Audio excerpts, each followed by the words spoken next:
ஆண்டவரும் இரட்சகருமாகிய இயேசு கிறிஸ்துவின் ஒப்பற்ற நாமத்தில் அன்பின் வாழ்த்துக்கள். இன்றைய தேவனுடைய வார்த்தையை நாம் தியானிப்போம். அப்போஸ்தலனாகிய பவுல் கொரிந்தியருக்கு எழுதின நிருபம் 2 கொரிந்தியர் 4வது அதிகாரம் 16வது வசனம். ஆனபடியினாலே நாங்கள் சோர்ந்து போகிறதில்லை. எங்கள் புறம்பான மனுஷன் அழிந்தும் உள்ளான மனுஷனானது நாளுக்கு நாள் புதுப்பிக்கப்படுகிறது. ஆண்டவருக்கு மகிமை உண்டாகட்டும். அப்போஸ்தலனாகிய பவுல் தன்னுடைய வாழ்க்கையில சோர்ந்து போகிறதில்லை என்று சொல்லுகிறார். அவருடைய வாழ்க்கையில் பாடுகள் வராமல் இல்லை, அவமானங்கள் நிந்தைகள் வராமல் இல்லை. நம்மை விட அதிகமான பாடுகளை அவர் சகித்தார். அதிகமாக அடிக்கப்பட்டேன் என்று அவர் சொல்லுகிறார். பிழைப்போம் என்கின்ற நம்பிக்கை எங்களுக்கு இல்லை என்று சொல்லுகிறார். மரணம் எங்களுக்கு வரும் என்று நிச்சயித்திருந்தோம் என்று சொல்லுகிறார். இப்படிப்பட்ட எல்லா பாடுகளுக்கு நடுவுலையும் அவர் சொல்லக்கூடிய ஒரு வார்த்தை, நாங்கள் சோர்ந்து போகிறதில்லை. நம்முடைய வாழ்க்கையில் பாடுகள் வரும் பொழுது, நெருக்கங்கள் வரும் பொழுது, கஷ்டங்கள் அவமானங்கள் வரும் பொழுது நாம் சொல்லுகிற வார்த்தை சோர்ந்து போய்விட்டோம் என்று. ஆனால் பவுல் சொல்லுகிறாரே, நான் சோர்ந்து போகவில்லை. எப்படி அவர் சோர்ந்து போகாமல் இருந்தார்? அவரும் நம்மை போல மனிதன் தானே, நம்மை விட அதிகமாக இருந்த போதிலும் அவர் சோர்ந்து போகவில்லை என்று சொல்றார் என்றால், அவர் அந்த பாடுகளை எப்படி பார்க்கிறார்? அந்த பாடுகளின் நிமித்தம் அவருடைய வாழ்க்கையில் நடந்ததை அவர் சொல்லுகிறார்.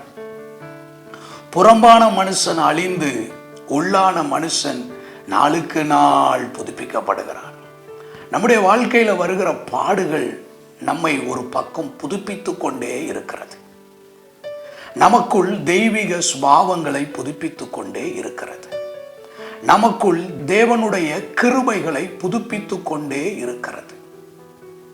நம்முடைய வாழ்க்கையில வருகிற பாடுகள் புறம்பான மனுஷனை, மாம்சமான மனுஷனை, ஜென்ம மனுஷனை, ஜென்ம சுபாவங்களை அழித்து புதிதான மனிதனாக மறுரூபப்படுத்துகிறது.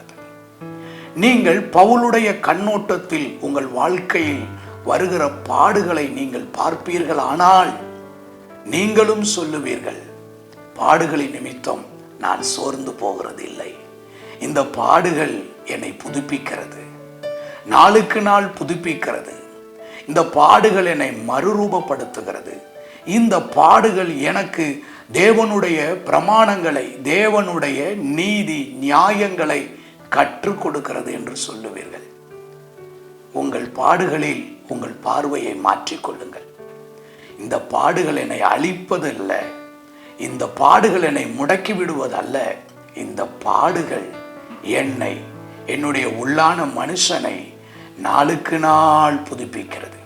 என்னுடைய ஆவிக்குரிய மனிதனை நாளுக்கு நாள் புதுப்பிக்கிறது என்று உங்கள் பார்வையை மாற்றிக்கொள்ளுவீர்களானால், பாடுகளின் நிமித்தம் நீங்கள் ஒரு நாளும் சோர்ந்து போக மாட்டீர்கள்.